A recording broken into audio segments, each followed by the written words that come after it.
देखिए, राहुल गांधी जी के बारे में मैंने कुछ भी गलत नहीं कहा है। हमारे तो शास्त्रों में ये कहा गया है, सत्य सार्थक सर्वदा। जो सच है वो बात सामने आनी चाहिए, और कोई छुपी हुई बात तो है नहीं। जिस तरह की हरकतें, जिस तरह की बातें, जिस तरह के कारनामे राहुल गांधी जी के हैं, तो उसे देख के तो लगता है कि वो मेंटली डिस्टर्ब हैं। प्रधानमंत्री का कोई फैसला उसका विरोध कर देंगे, नई संसद बनाओगे तो विरोध कर देंगे, महिलाओं के हक में कानून लाओगे उसका विरोध कर देंगे, 3 तलाक मोदी हटाएं उसका विरोध कर देंगे। अब मंदिर सोमनाथ जा रहे हैं उसका विरोध। प्राइम मिनिस्टर मोदी ने देश से एक रिक्वेस्ट की है, एक अपील की है, तेल बचाने की, डीजल बचाने की, थोड़ी किफ़ायत करने की, सादगी के साथ रहने की।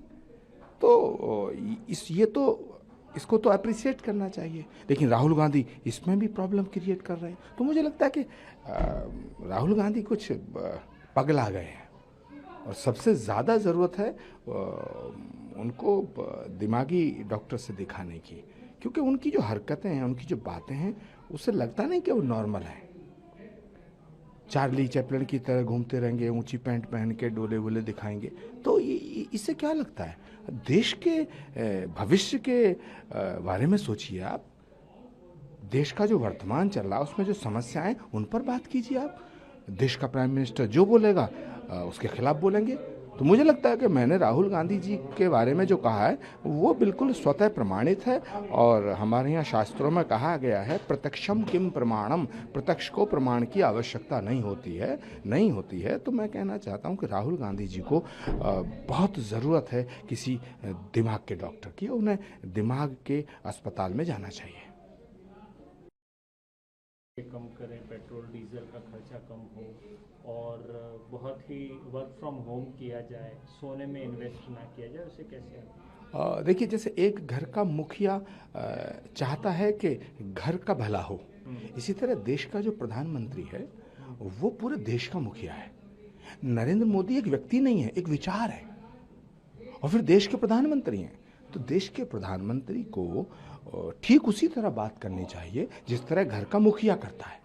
तो उन्होंने कहा है कि भाई फैयाजी मत करो, वाहियात पैसे मत फूको, किफ़ायत करो, है ना, सेविंग करो।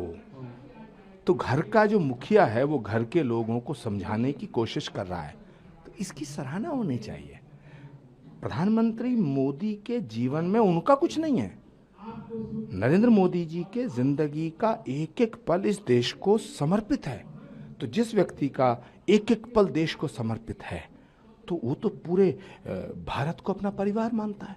तो अपने परिवार को अच्छी बात बताना, नसीहत देना, ये तो घर के मुखिया का काम बनता है। क्रिटिसाइज कर रहा है, और इसी को लेकर के बीजेपी अब कह विपक्ष है वो देश विरोधी रुख अपना रहा है।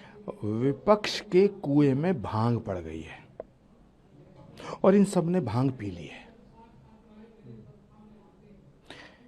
इनका भविष्य अंधकार में है।